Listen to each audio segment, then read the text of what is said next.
You are listening to the global network of podcasters dedicated to the pharmacy profession. Welcome to the Pharmacy Podcast Network.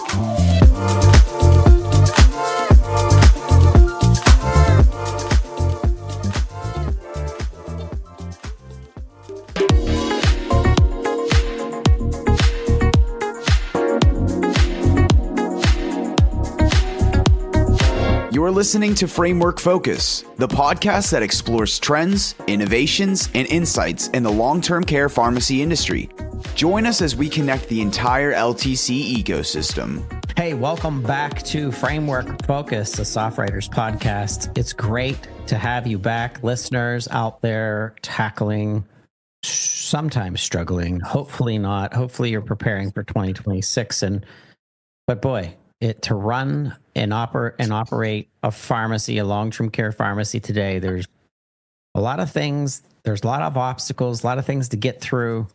It's the planning, it's putting things almost like a blueprint, making sure that you're writing those goals and the challenges down. Reach out to your technology providers. That's why FrameworkFocus is such an important podcast on the Pharmacy Podcast Network. We can rely on the team at SoftWriters to bring us information around the technology space and automation and tie-ins. And today is a topic that we've been talking about a lot on the Pharmacy Podcast Network. And today it's how AI is transforming long-term care pharmacy.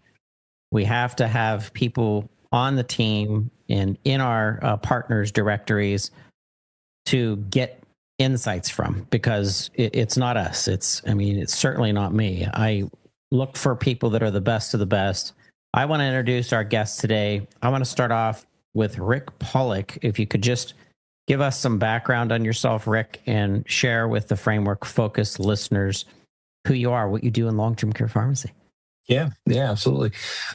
We were talking just a little bit ago, and I gave you a little bit of my background. I started as a software engineer for years and kind of transitioned into project and product management a while back. I've been in healthcare for 15 years plus, and I've been at SoftWriters for about a year. When I was brought into SoftWriters, I was working as their primary release manager. So making sure that the stuff that we work on from a software standpoint, deliverable standpoint, goes out smoothly, on time, gets validated correctly, so on and so forth. And, I'm sure Kyle will allude to it as well. There's been a hard shift recently to kind of really incorporate AI into our product suite. And they brought together a smaller group that we call the Alpha team. And they invited myself and Kyle and some other folks to be a part of that.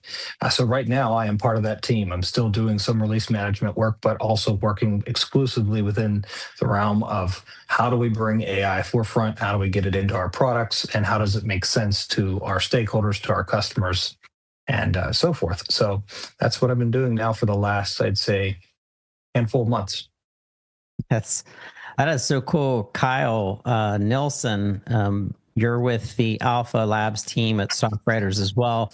Before we get Kyle to do his introduction, they got to make you guys some kind of patch to put on your jacket because you guys are like a special forces team now. Oh, trust me, I used AI to create one day one, and it looks like the, Star Trek Enterprise kind of logo. You're way ahead of me. Kyle, share a little bit of your background as well with our FrameworkFocus listener. Yeah, so I've been with SoftWriters just about 3 years now. Started on the pharmacy support team, so I've spent a lot of time with our customers, talking about what they want and need, what they like and they don't like. So I've got a pretty good grasp on all that. And in the last year, I've transitioned onto the product management team, spent a lot of time helping get Framework Insight, our new BI solution, out the door. And in the last few months, I've been working on the Alpha Labs team. And I've been able to bring my background in kind of restaurant and retail operations into that BI kind of realm, just for analytics, and that's transition into the AI world, because the whole point of this is to make things more efficient for the pharmacies to drive that bottom line. And I think my background kind of falls into that theme pretty easily. All right, but I guess we'll shift gears real quick back to Rick just to kick us off, and that is, so we're talking about AI. We've heard about it in pre-authorization, prior authorizations. We've heard about it in data reporting, obviously in financials. I think it's easier to understand. But what about the biggest opportunities that you see for artificial intelligence solving specific issues in the long-term care pharmacy sector? Yeah, I'll break it down like this because I like to speak in plain language too. I don't want to get overly technical, but it's all about areas that we can find efficiencies, right? Where we take it away. AI is really good at doing things that humans are not good at: repetitive tasks, deciphering things, going into large data sets and finding patterns and themes very, very quickly. So what are some of the things in our day-to-day operations that we see our pharmacists, our technicians doing that we can say, oh, this can be expedited by using an LLM, by integrating AI, or by introducing some sort of logic? Those are the biggest, and there's a plethora of them. So I couldn't pinpoint one or the other, but there are a ton of opportunities where, hey, we're making some sense of messy forms, right? We have multi-page packets that we need to marry up data on. How can AI kind of go through and look at that, observe that, and give us a readout so that we're not having to trudge through that? Spotting patterns, like we talked about a second ago, risks, big, boring, repetitive clicking tasks that we do for new RX prescriptions. All those things are things that AI or the logic that kind of powers AI is really, really good at. Takes it off of our pharmacist plate that we work with, kind of puts it into the hands of the computer. Yeah, like so just to add on to that, at the end of the day, our pharmacies are asking for it. We didn't just put a team together and say, how can we get AI into pharmacy? It's been a conversation for years, really. As soon as AI became prevalent, our pharmacies have been asking our executives and our product team, hey, how can we increase automation? How can we bring AI into the software? What can we do? And that's what we're doing here. It really, 80% of their time is spent on 20% of their work. And in a landscape where margins are shrinking, whether it's manufacturer issues, whether it's the maximum fair price topic with Medicare, margins are getting smaller and they have to manage this as closely as they can. So if they can make that 80% of their time be 40%, that's a huge win for them. Kyle, what about like that day-to-day work and how it might improve the actual operations or workflow? Give us some examples of that day-to-day impact. Yeah, so a lot of pharmacies don't have a huge staff. Some of our pharmacies are large, some are small. Some of them rely on entry techs to do all this order entry. Some have special teams just for new facility or new customer onboarding. Some pharmacies have the pharmacists entering orders. So when they spend that much time doing manual tasks, that's high cost labor that could be shifted towards more quality work, not just hand keying orders, but actually making proper recommendations, consulting, and spending more time on reviewing complex orders and patients instead of just hand typing in the same 100 orders over and over again. Any concerns, Rick, when you're thinking about AI? I mean, I know my concerns as a publisher, authenticity, making sure that when I use AI more for spell checking than anything to give you guys some insight to how simplistic I use AI. But what about the fact and fiction of it all, Rick? What concerns do you hear from pharmacists about AI? Yeah, I mean, the two big ones that I've heard, and these actually come from myself too in certain ways, but are, hey, is this going to replace jobs, right? Is this just going to be a wholesale, we're going to implement AI, and so we don't need the human aspect in certain areas? Not every area, but in certain areas. Like, that's a big one. We can dive into that a bit. And then the other one, and this goes down a little bit more of a intricate trail, but is, how do we secure this, right? There's PHI, there's HIPAA compliance, there's different things that we need to be concerned with. So how do we keep that secure and tight? And what are we doing to make sure that it's clinical grade, the stuff that we're implementing or proposing to implement? So those are the two big areas. So we can dive in, or Kyle, if you want to add on to that, I'd be happy to. Yeah, the two words you said there that stand out to me are clinical grade, right? So if I'm working on a side project, I'm trying to analyze a document, summarize it. If I get kind of a fuzzy match somewhere, that's usually okay. If I'm looking at patients and drugs and allergies, I can't have a fuzzy match, right? I can't have AI guessing on a drug name or an allergy if it doesn't know exactly what it is. So we have to be able to cut through that and make sure we're speeding things up, but we can be 100% accurate in what we do. I think of databases when you're saying this, Kyle. I'm thinking of Medispan or Wolters Kluwer or something that has massive amounts of data accessibility, but it's very tedious to have to dial into maybe a specific titration or a specific instance of medication issue or whatever it is. And I think, boy, if we could take some kind of API, some kind of connection, tie it into these databases that are there's so much information in it, and then ask a specific question or ask a specific issue that a patient is experiencing. Now we can resource a trusted database that does have the evidence-based information in it, and then marry that with some of our processes. Is that too Star Trek-y right now, or is that kind of like where we're going with all this?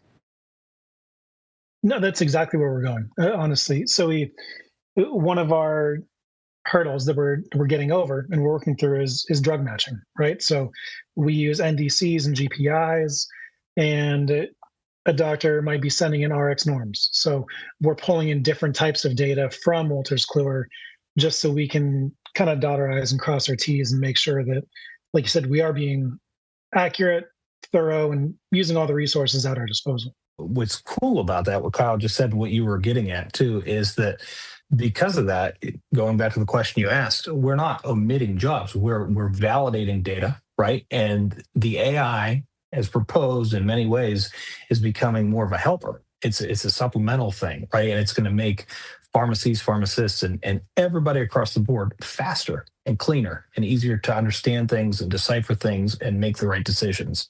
And as we go forward, it'll become better and better and better. Just wanted to add that in. That's excellent. Excellent. Then I want to go back to what Kyle was saying, because you mentioned there's a balance between innovation, safety, accuracy, and regulatory requirements. That's a lot to juggle. I know that if I'm a long-term care pharmacy operator, I don't really want to have to think about having to double check my pharmacy management software systems. I'd like that to just kind of be baked into whatever it is.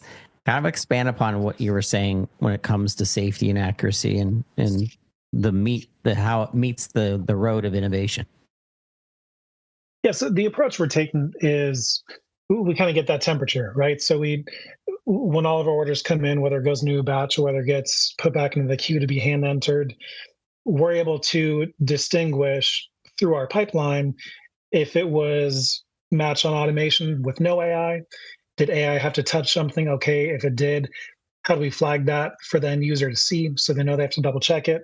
Or if something got rejected for a specific reason, they're going to know that as well. So that way, we're taking this in kind of bite-sized chunks. We're not just saying, okay, let's flip a switch and turn AI on, and now you have 1,000 orders. You have to go hope they're accurate. We're doing this in small chunks just to make sure that we not only can be as efficient as we can, but we'll see it in small sample sizes first and make sure we know kind of where we stand. Then we can throttle and kind of change that speed up it a little bit, up a little more, figure out the errors we're seeing, what the reasons are, manage those, and just kind of up that percentage gradually. So we didn't make a goal to have 100% automation on day one, in our first test pharmacy, because that's just not realistic or safe. It's, hey, let's start with 5%. Okay, we got that. Let's go to 15%. Okay, we got that. The drug matching is the next big thing we want to tackle. Okay, let's change how we look at Wolters Kluwer data. Now we can get that up to 30%.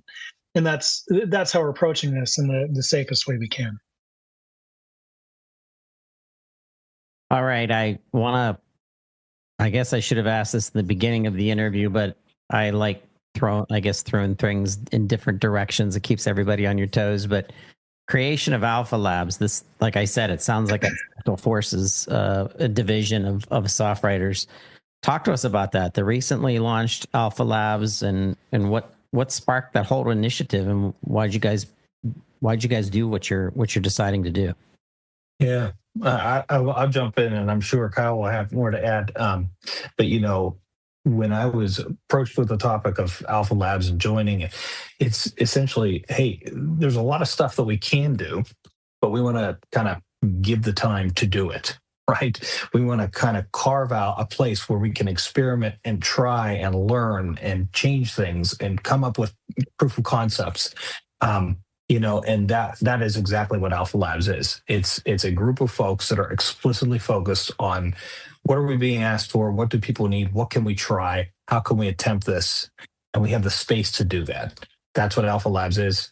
That's exactly, I think, the thought process that kind of came up with generating Alpha Labs. Yeah, and we brought in a well-rounded team, everywhere from the executive level down to myself, who came from support and on the product and BI side. Rick's our resident AI whiz. We've got an architect on the team. So we're looking at it from all different angles, right? So between all of us, we've kind of touched almost every part of our company in some way, shape, or form. So we're able to bounce ideas off each other and kind of answer questions that we didn't know were questions, right? So I think this idea is great. And then our architect might say, well, that's a little more tricky than it seems. Or he might have an idea and we could say, well, not sure that's what the customers want. So we have a really well-rounded team that can look at things from all these different angles that we need to. What's cool too is that, just like Kyle said, is because we have that well-rounded team and because we're able to have that time and space to try things. I often find that we're sitting in a room, we're talking about the architecture or the design of something, and there's always somebody who says, "Well, what about this?" Or maybe you didn't consider this, right? Where my expertise does not lie necessarily with medical terminology, right? So I don't necessarily think through every facet of something that somebody like Kyle or some of the other members like Lisa, who's on our team, might come up with and suggest, hey, you should consider this, you should try it this way. So very, very, very true what Kyle said. Totally agree.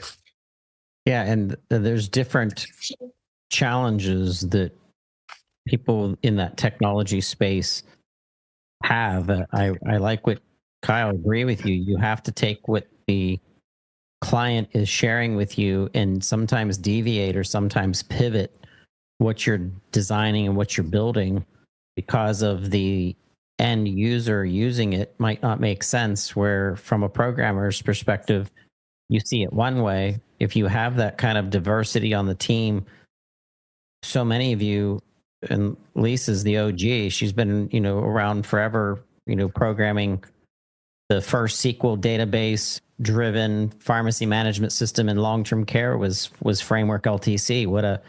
It was a mind blower back in the day of how it was used, how it was extracted. So that diversity continues. And I want to hear from your team how you think that empowers Alpha Labs to do more for a long-term care pharmacy operator.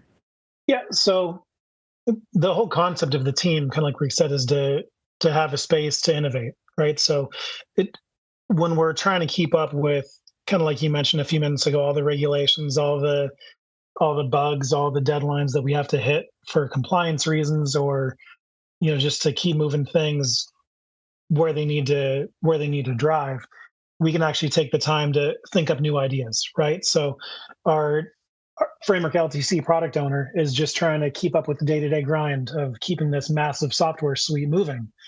And how much time does she have in the day to actually dedicate to thinking up and testing and making POCs for new ideas? The time just isn't there, right? It's multiple full-time jobs just to keep one product moving. So we're able to actually take a step back and not focus on what we need to do the next 3 months, to be compliant with controlled substance exporting and all that kind of stuff. We can actually think, what can we do to make this more efficient? How does AI come into play? What's automation versus AI? How do we decipher that and actually think outside the box? And that's our core responsibility.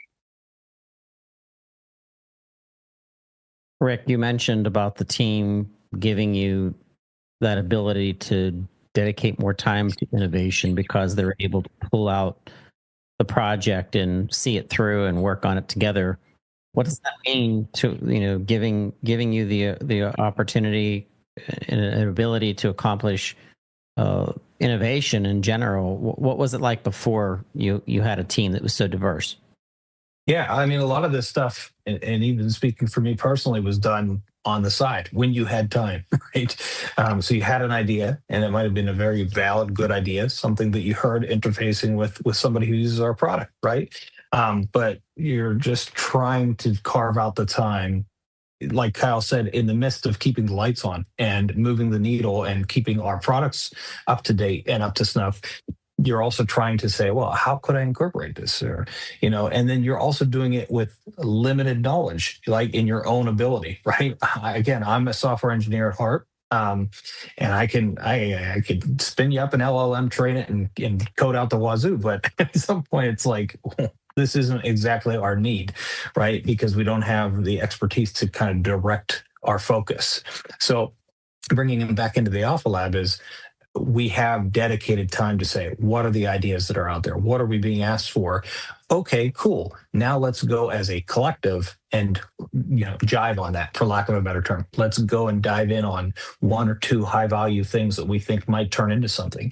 And what's very neat is we might get down a certain path and say, there is no value here, or we need to rethink this so that it is valuable. And we could get into the little details of what those things are. But what's cool is, again, I'm not doing it on the side. Kyle's not doing it on the side. Lisa's not doing it on the side. The other folks in the team are not doing it on the side. We're working as a group to come up with and to kind of suss out a bunch of these ideas and these asks that we have, figure out how do we make them appropriately to be high value items, and then how do we get them to our core product before it was just happening on the side, I guess is the best way to put it, or as time permitted. So the first one out the gate, shared with me before we started recording, it was order entry and automation around order entry. Let's jump into that, because that's rubber hits the road.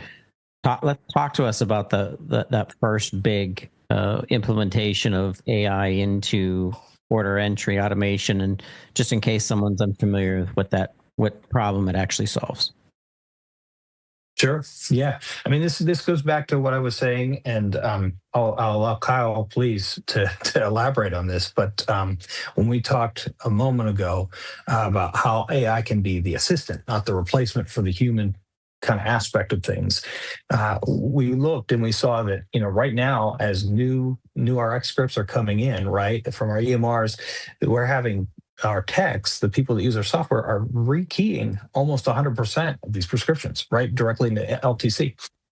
So it's taking a significant amount of time. When we said, well, if we can match these things, right, and if we can eliminate some of the rekeying and the clicking and the going through the screens by auto-populating some of this stuff and then having it go to them for validation, it would trim off a significant amount of time, right? And this is, again, like I said, this is the part where it's like, okay, we're not replacing people, but we're allowing them to do other stuff while the AI piece is taking care of some of the more mundane things, where it's just, I've got to go look in three different areas to populate this. Why do you have to do that? Let's have the computer do that. Kyle, do you have anything else you want to add on that? Yeah, so for a lot of years now, we've been able to take refills and reorders from facilities and EMRs and put them straight into batches with minimal human intervention, right? How can we increase automation and reduce the clicks? That's the whole point of this. This is the first leap we've taken into doing that with new orders. So we spend a lot of time collecting data from a few test pharmacies. What are the orders coming in? What are the data that we are getting? And what do we have to work with first? Then we spend a lot of time just watching users enter orders, click for click, counting the clicks, seeing how many minutes they spend per order, everything from choosing the drug into retyping the directions that come in on the message, but they have to hand type them anyway, or they come in doctor's language and they have to take that language and rekey it with our own shorthand sig. So then we're answering the question, how can we take that work and automate it? And that's what this project is taking those those drugs, those directions, and trying to get it straight into a batch. So it skips that time-consuming order entry and goes straight to a pharmacist for review. What's the customer saying? What are your framework LTC users? What are they saying about this? Sounds great. They want, this is what they've been asking for, right? So between ERX messages coming in and new facility onboarding where they have to hand key 100 patients and 10 or 15 orders per patient, this is what Rick was talking about earlier when it was those literally hundreds of mundane steps that you're just doing as fast as you can. That's when you have human error. That's when you have burnout. And this is what we're trying to solve. And it's not just really trying to cut their labor, right, and make their jobs faster. It's also trying to take the cap off of their growth, right? Some of our pharmacies are trying to onboard 5, 10, 15 new nursing homes in a month, and they don't have the staff to do it. So they have to throttle their growth because they can't staff the team to hand enter the stuff. So not only are we trying to make this more efficient for the staff they do have, we're also trying to help them build their business faster. Yeah, and one other thing I'll mention too, because it goes back to one of the I'm not sure who said it at the beginning of the call, but it's reducing the potential for error too, right? This is an area where AI is a lot more efficient parsing through data, like Kyle alluded to, than just a human, right? When you're whizzing through things, you might have a cadence down or a practice down that you're used to, but you're not actually maybe looking at everything verbatim. AI can do that. AI can parse it. It's trained. It's clinical grade, like we said. So that helps a lot too. All right. So we're excited to hear about the order entry. You're all over that. Seem to have it nailed down. Clients like it. Customers like it. Let's talk about what's next. And it's on the eve of 2026. So it's always fun to talk about what's coming up in the new year. So what other areas of Framework LTC in this workflow do you see up next for AI? Yeah, I'll kick it off and then I'll lateral it again. But I think the biggest thing is not how do we automate one or two specific tasks or set of tasks, but how do we start to kind of get things in an operational flow from end to end, right? And so you have to take that one at a time, but we want to start putting those puzzle pieces together to say, hey, initially, what are we doing up front? What are the first couple of things that we have to do? And, one of the things that we're looking about is onboarding pharmacies. How do we go about that process, right? That's one of the initial things in a workflow that we would go through from our software standpoint. So we want to start to build that out holistically going into 2026 and beyond. Where are the areas that our customers and the people that use our software as well as ourselves say these are pain points, and we can start to automate this flow. Not every little step, but we can start to automate the flow and make it a lot easier, more efficient. Kyle, you want to jump in a little bit what we've been working on with the onboarding? Yeah, so we broke this down into two chunks really. So the first part is, where does the data come from and how do we handle it, right? So, and that depends on the pharmacy and that depends on the facility and what EMR vendor they use. PCC, for example, makes it easy. They blast everything through HL7. It's accurate. You can basically flip a switch and within a day you're live, right?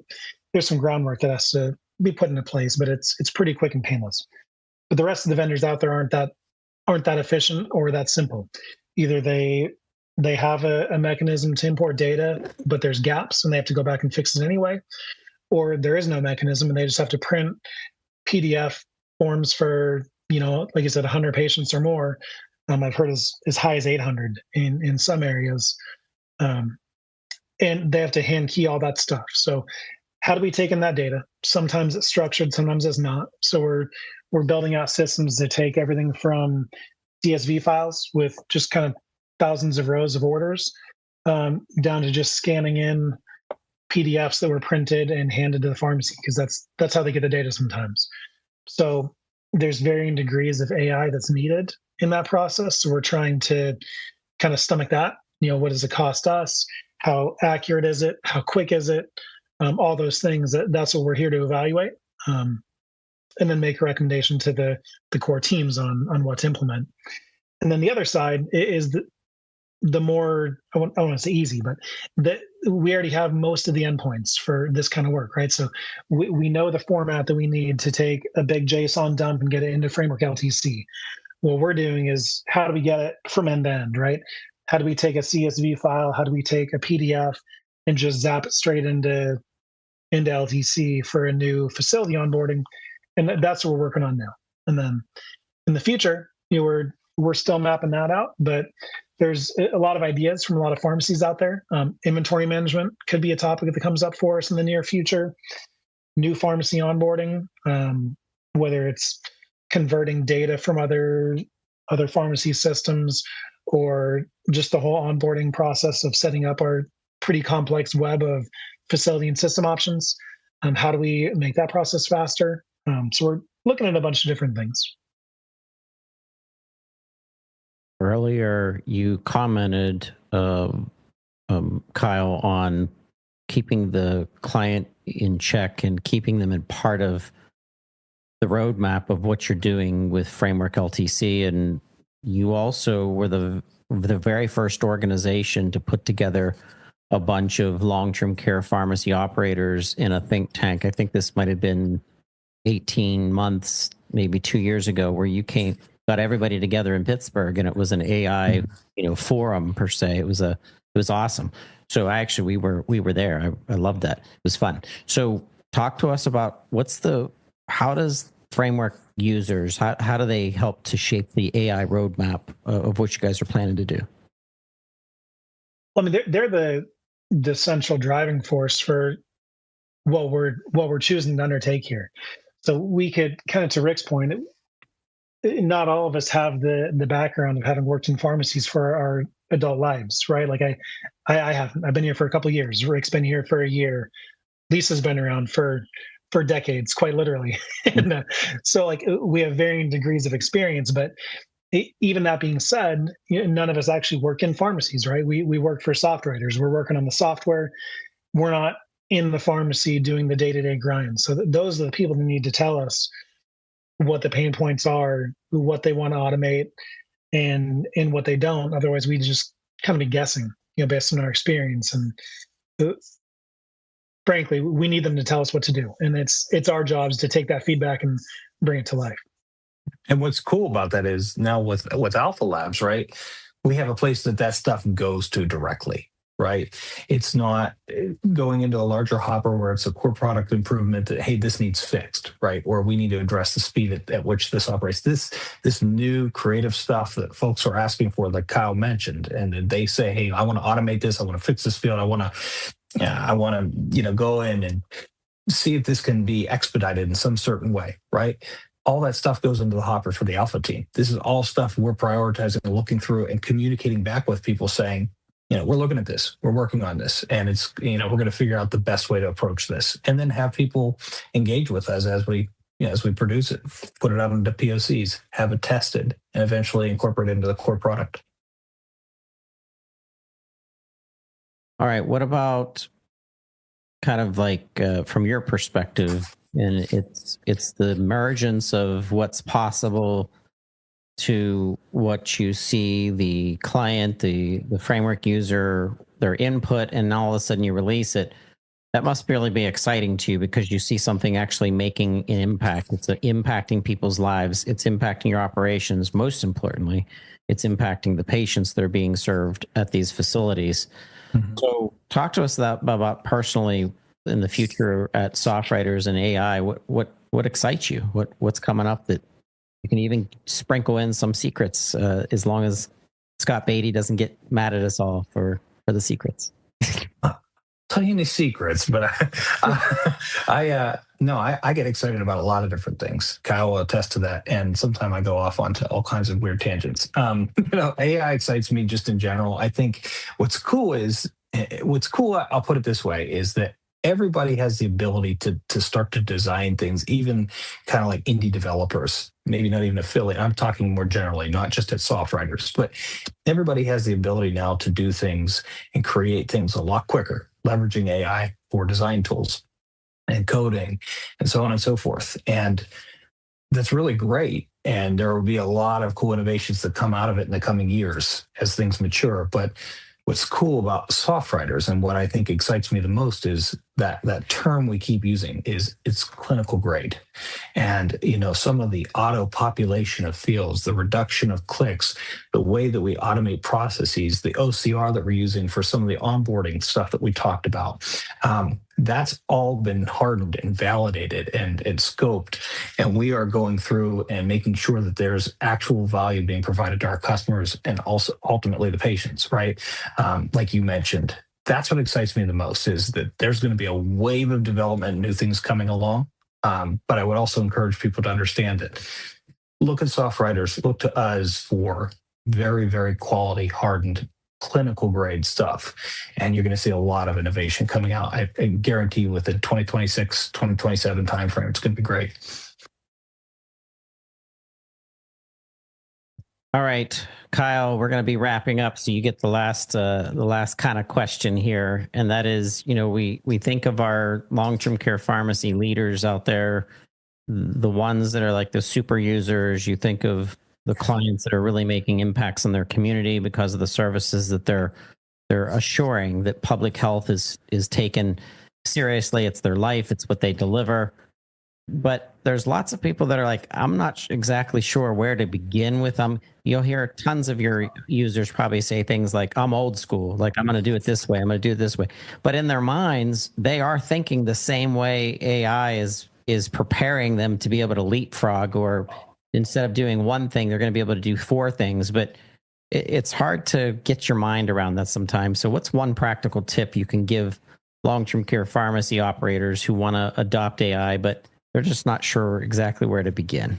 So I think a lot of people, when they think of what is AI, they think ChatGPT, right? So they're saying, well, what's this going to do for me, right? I still got to put in these orders. I can't just tell ChatGPT to discharge patients for me, right? So I don't think they understand at a broad level what we can do behind the scenes and under the hood. And that's where we come into play to do that for them, right? So one of the things that's most exciting to me about this is, with my operational background, right, my brain automatically goes to, what tangible difference does this make? Like, why are we doing this, right? So if we can tell a pharmacy, hey, we're going to create a tool that's going to turn 80 hours of work into 25, it's tangible, it's black and white, it's something we're doing for them, right? And it's the part that excites me the most too, is that both SoftWriters and our pharmacies, nobody's asking for this as a way to cut jobs or shrink their labor force, right? That's what most people are probably the most worried about, right? Because, oh, look, Meta just cut 10,000 jobs, right? AI is coming for all of us. That's what people think. But that's not the case on our side, or at least any of the customers we've talked to, right? We're trying to unlock the door for pharmacies to take in more business. We're not trying to shrink their staff. We're trying to increase their output. Yep. And then same thing with SoftWriters, right? I mean, I don't want to give away any secrets, like you said, and make Scott be mad, but we have a big enough backlog of things we need to do with our software, right? And Framework LTC and across our whole suite, where it's going to take us a long time to catch up, right? So we're not going to replace any jobs anytime soon. And I learned that pretty quickly. But if this can come into play and help us create new solutions that have a tangible impact, and then unlock the capability for us to put out 5 new features instead of 3, that's the goal, right? It's just going to accelerate our product and separate us from our competitors. It's not replacing anybody, and that's been the most refreshing part for me through all this. I love this. Thank you so much, both of you, for sharing today. Rick, Kyle, this has been a great episode of Framework Focus. We appreciate your insights and the impact of AI in long-term care pharmacy. Thank you. Appreciate it. Thanks, Todd. Framework Focus is a podcast that explores trends, innovations, and insights into long-term care pharmacy. It's Framework Focus, the podcast for everything long-term care pharmacy. If you are not a Framework user, take a look at the system just in comparison to where you're at, and see if this can't help you leapfrog and start to grow your business, lean against the consultancy as part of the team reach out to the team at Framework LTC. Go to frameworkltc.com. Ask questions and just see if this system isn't what's best for you and your operations and moving forward in the future of long-term care pharmacy. 2026, here we come.